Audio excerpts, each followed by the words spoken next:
Good evening. My name is Devin Moore. I'm the Social Service and Crisis Response Specialist with the West Lafayette Police Department. Welcome back for another night of 24 Nights of Christmas with WLPD. Tonight I'll be reading Dear Santa by Susanna Leonard Hill.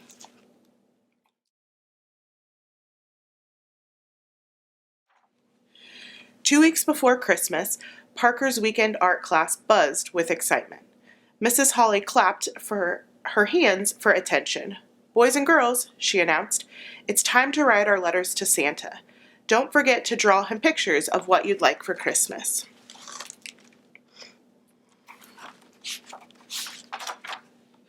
Parker's friends got right to work. They talked about how good they'd been. "Dear Santa, I always help Mommy with groceries." "Dear Santa, last year I was good, but this year I was super good." "Dear Santa, Grandma says I'm a perfect little angel." Parker was a little surprised to hear this. Everyone made mistakes sometimes, but his classmates made themselves sound perfect. Parker knew he was not perfect. I'll show you the picture. Parker also knew a thing or two about Santa. Santa knew when kids were good or bad. It said so right in the song, for goodness sakes. There was no use pretending. You'd been good if Santa already knew otherwise. Nope, it was best to be honest. But it might mean no presents. With a sigh, Parker began his letter. "Dear Santa, let me explain.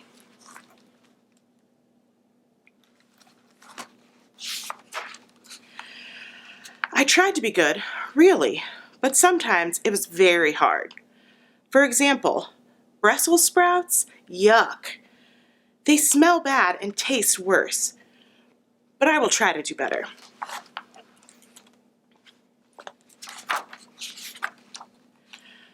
About July, when I didn't brush my teeth for 11 days, here's why.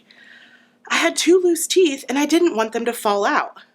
Mom and Dad said they would grow back, but what if they didn't?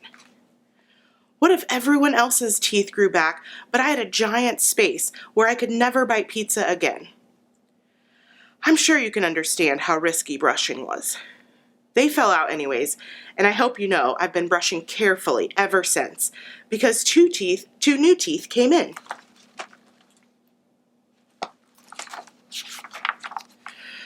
When I stayed up past bedtime 3 nights in a row, it was because I was making Mom's birthday card, and it was a secret. I'm sorry for breaking the bedtime rule, and for all the glue and glitter, and for Mom having to wash everything a lot of times to get it out, but I think she liked the card.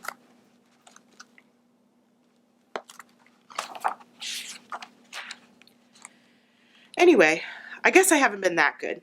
It's not easy being a kid. There are so many rules, but I'm doing the best I can.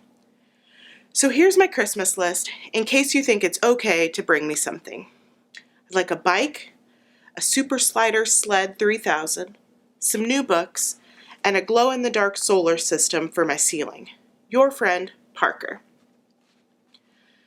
Parker gave his letter to Mrs. Holly.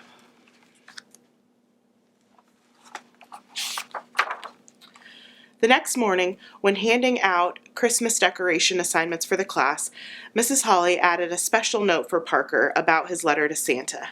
"I'm sure Santa will appreciate your honesty and willingness to be responsible for your actions. I know I do. Merry Christmas."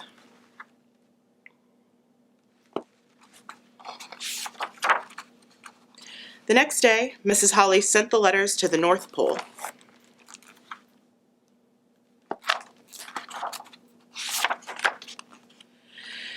Santa got so much mail, he had a whole room just to keep it in. He read letter after letter after letter about how well-behaved and wonderful everybody was. And then he got Parker's letter.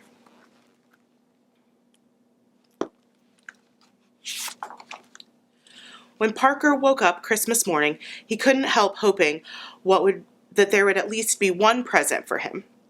He peeked into the living room and whooped with joy when he saw the presents under the tree, with his name on them, and a letter on top.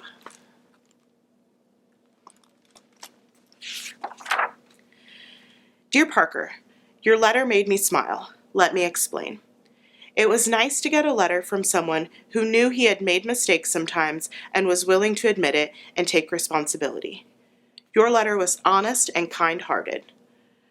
For every naughty thing you may have done, you did many more good things for your friends and family. Nobody's perfect, but perfection is not required. Just keep being the best version of you that you can be. Have a Merry Christmas and keep up the good work. Your friend, Santa. P.S. I'm not wild about Brussels sprouts either.